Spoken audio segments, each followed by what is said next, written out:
नमस्ते।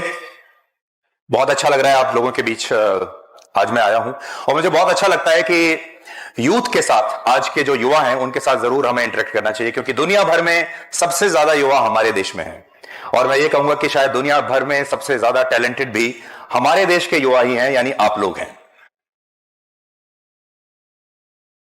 तो मैं ठीक आपकी तरह 1990 से 93 तक यही दिल्ली यूनिवर्सिटी में पढ़ता था और आज जो सब्जेक्ट है जिस पर हम बात कर रहे हैं, जिस विषय पर बात कर रहे हैं, क्वेस्ट फॉर डॉन। अब क्वेस्ट फॉर डॉन 90s में कैसा था और आज के जमाने में 2023 में कैसा है, उसमें बहुत बड़ा बदलाव आ चुका है। लेकिन एक चीज बिल्कुल सेम है, वो ये है कि जब मैं आपके जैसे यहां दिल्ली यूनिवर्सिटी में पढ़ता था, मैं भी लॉस्ट था, कंफ्यूज था और शायद अज्ञानी था, क्योंकि ज्ञान नहीं था। क्वेस्ट और डॉन, यह समझने की जरूरत है। डॉन क्या है?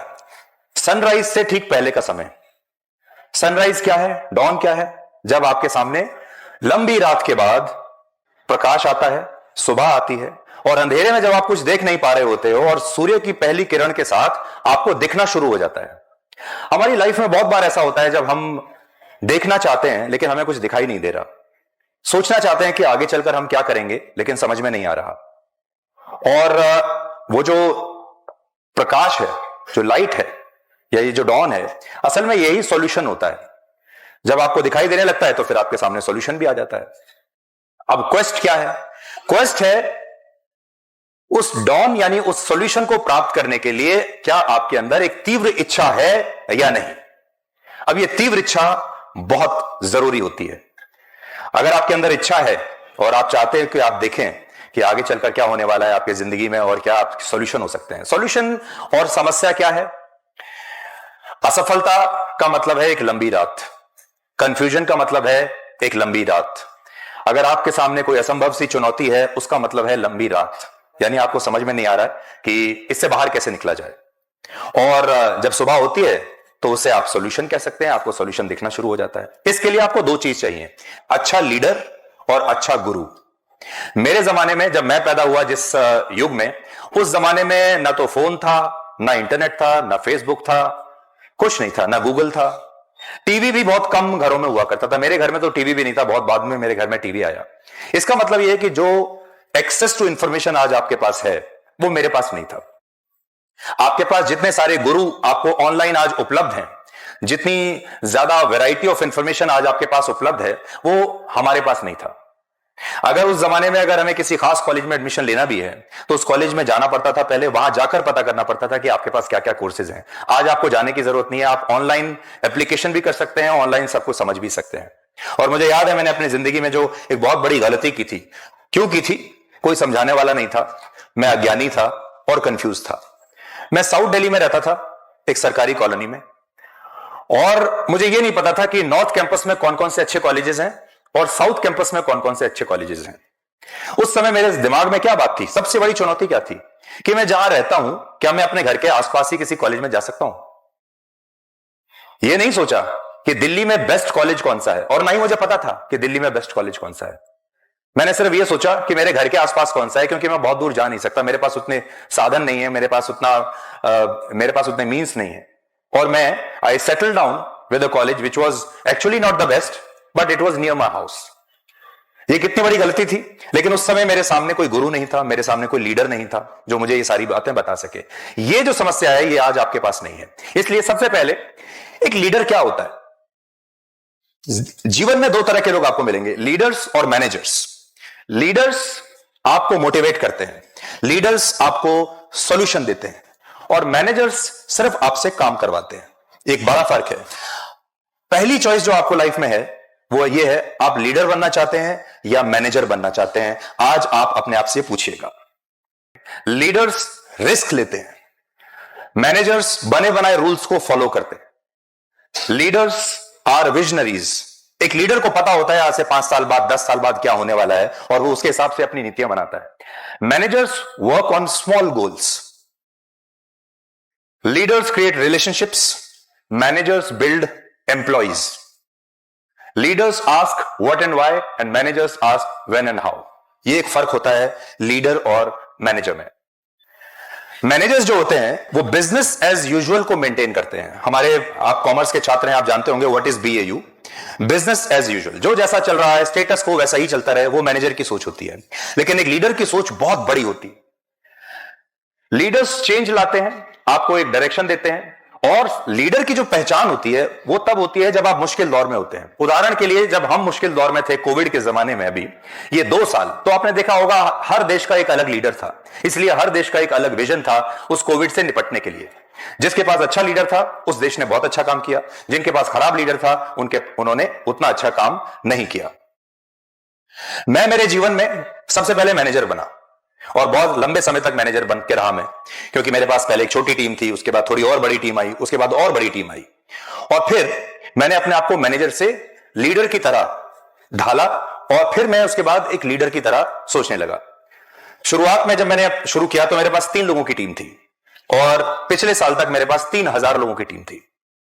यह मेरे जीवन का ग्रोथ है, और उन 3 लोगों के साथ भी मैंने उन्हें एम्प्लॉय नहीं माना, उनके साथ एक रिलेशनशिप बनाया, और 3000 लोगों के साथ भी मैंने हमेशा एक दोस्ती करने की कोशिश की, और कुछ नया करने की कोशिश की, उन्हें मोटिवेट करने की कोशिश की, प्रेरणा देने की कोशिश की। मेरी लाइफ के आधार पर आपको बताता हूं डिस्ट्रप्शंस क्या होते हैं लाइफ में, चैलेंजेस क्या थे मेरे प्रोफेशन में, क्योंकि मैं मीडिया में हूं और टीवी न्यूज में हूं। टेक्नोलॉजिकल, क्योंकि टेक्नोलॉजी लगातार बदल रही है। जैसे मैंने आपको कहा, मैं उस युग में आया था जब इंटरनेट भी नहीं था, गूगल भी नहीं था, फेसबुक नहीं था।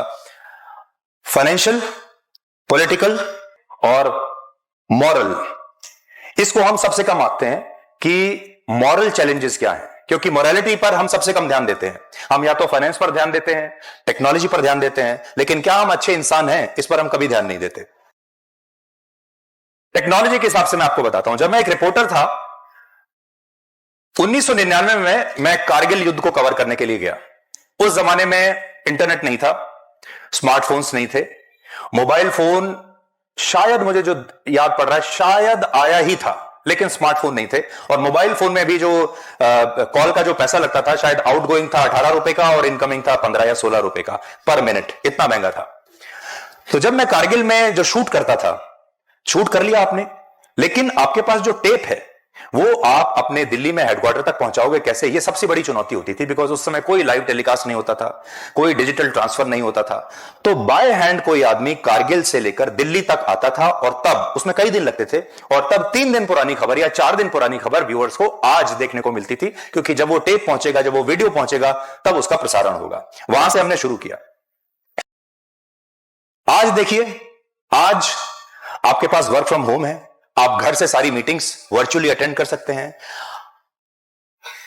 मल्टी कैम शूट्स जो मैं आपको बता रहा हूं, आज आपके पास मोजो किट्स है। आज हमारे ही इंडस्ट्री में लोग एक फोन लेकर जाते हैं और it's a one man show. Reporter cameraman का भी काम करता है, रिपोर्टिंग का भी काम करता है, एडिटिंग भी करता है, बिकॉज सारे टूल्स आपको एक स्मार्टफोन में मिल जाते हैं। केबल टीवी के जमाने से हम टिकटॉक पर आ गए हैं, और जो मैंने आपको बताया 1999 के बाद 2000 में, 2001 में ओबी वैन आए। आपने भी देखा होगा, एक ओबी वैन्स होती हैं जो बहुत बड़े बड़े ट्रक्स होते हैं जिससे आप लाइव टेलीकास्ट करते हैं। एक ओबी वैन उस जमाने में 1 करोड़ रुपए की आती थी, जिससे आप एक लाइव टेलीकास्ट किसी के साथ कर सकते थे बैठे हुए। आज आपके पास जितने भी मोबाइल फोन्स हैं, आप बैठे बैठे फेसबुक लाइव कर सकते हैं, आप कहीं भी कुछ भी लाइव टेलीकास्ट कर सकते हैं। मैं जो आपको अभी बोल रहा हूं, हो सकता है ये भी आप लाइव यहां से इसका प्रसारण कर सकते हैं। और सबसे बड़ा एक और चेंज आया है, मेन स्ट्रीम मीडिया से हम सोशल मीडिया पर आ गए हैं। ये वो जमाना था जब आप सारी खबरों के लिए मेन स्ट्रीम मीडिया पर आधारित थे, यानी अखबार में जो आएगा तो आपको पता चलेगा, या न्यूज चैनल जब तक नहीं बताएगा तब तक आप उसको मानेंगे नहीं। लेकिन आज सारी खबरें न्यूज चैनल से पहले सोशल मीडिया पर आ जाती हैं, और सोशल मीडिया अपने आप में एक बहुत बड़ा एजेंडा सेटर बनता जा रहा है। जब मैं अपनी पिछली संस्था में था, जी में जब था, तब हमने एक ग्लोबल चैनल लॉन्च किया जिसका नाम था वियॉन। और इससे पहले तक लोग सोचते थे कि भारत जैसा चैनल कभी भी कोई ग्लोबल चैनल लॉन्च नहीं कर सकता, और इसका ना तो बाजार है ना मार्केट है, इसे कोई देखेगा नहीं। I personally took it as a challenge. और उस समय जो मेरे बॉस थे सुभाष चंद्रा, उनके 2 विजन्स बहुत अच्छे थे। एक 1992 में जब सिर्फ दूरदर्शन था और कोई प्राइवेट चैनल नहीं था और ये फ्री मार्केट थी, तब उन्होंने जी टीवी लॉन्च किया, और वो तब ये समझ गए थे कि ये देश ऐसा है जो पैसा देकर टीवी देखेगा।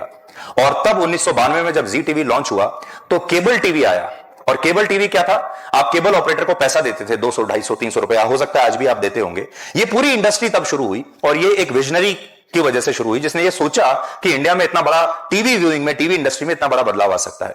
इसी प्रकार से हमने ये ग्लोबल चैनल लॉन्च किया। सबने कहा कि ये घाटे का सौदा होगा, लेकिन उस चैनल को एक विजन के साथ, एक लीडरशिप के साथ, और अगर आपके पास कन्विक्शन है, मैं जब वहां से निकला तो वो प्रॉफिटेबल चैनल था और बहुत अच्छा कर रहा था और उसको बहुत तारीफ मिलती थी, बावजूद इसके कि उसमें बहुत अच्छा कंटेंट आता था। सस्ता कंटेंट बिल्कुल नहीं था। आपको ग्लोबल अफेयर्स, इंटरनेशनल अफेयर्स की अगर जानकारी लेनी है तो वो चैनल इतना अच्छा था और उसने ये साबित किया कि बाजार में अच्छे कंटेंट की भी आवश्यकता है और उससे भी पैसा कमाया जा सकता है। एक और बड़ी बात यह है कि दो तरह के कंपनी होती हैं। एक है लेगेसी कंपनी, जो कि बहुत पुरानी कंपनी होती है, उनकी एक लेगेसी होती है, उनका एक ब्रांड होता है, और जब आप वहां जाते हैं एक मैनेजर या एक लीडर के तौर पर, तो वो कहते हैं कि लेगेसी जो हमारी है, हमारा जो ब्रांड है, हमारी जो छवि है, उसके साथ छेड़छाड़ नहीं करना चाहिए।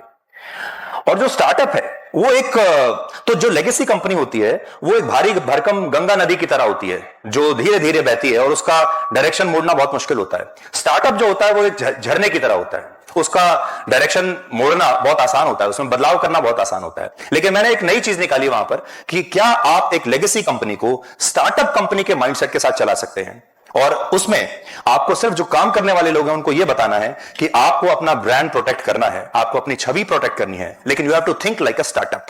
ये एक नया, एक हाइब्रिड कॉम्बिनेशन था जो हमने वहां किया। नाउ मॉरल चैलेंज, जो भी आप कर रहे हैं, चाहे आप सीमा हैदर कर रहे हैं या इसरो के वैज्ञानिकों के बारे में बता रहे हैं या कोविड के बारे में बता रहे हैं या किसी की आत्महत्या के बारे में बता रहे हैं, उसे लेकर आपकी मॉरल रिस्पॉन्सिबिलिटी क्या है? क्या कभी किसी ने सोचा है?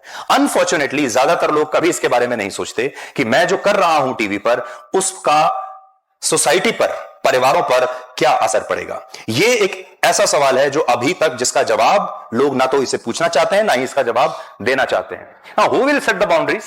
आपको एक तस्वीर बताता हूं। ये बहुत बड़ा शुरू से रहा है कि आप खबर करोगे या ये देखोगे कि इस खबर का सोसाइटी पर असर क्या है। यानी आपको ब्रेकिंग न्यूज करनी है या ब्रेकिंग न्यूज से पहले आपको यह सोचना है कि यह खबर अगर मैंने दिखा दी तो समाज पर इसका क्या असर पड़ेगा। देखो, यह तस्वीर आप में से कभी किसी ने दिखी है?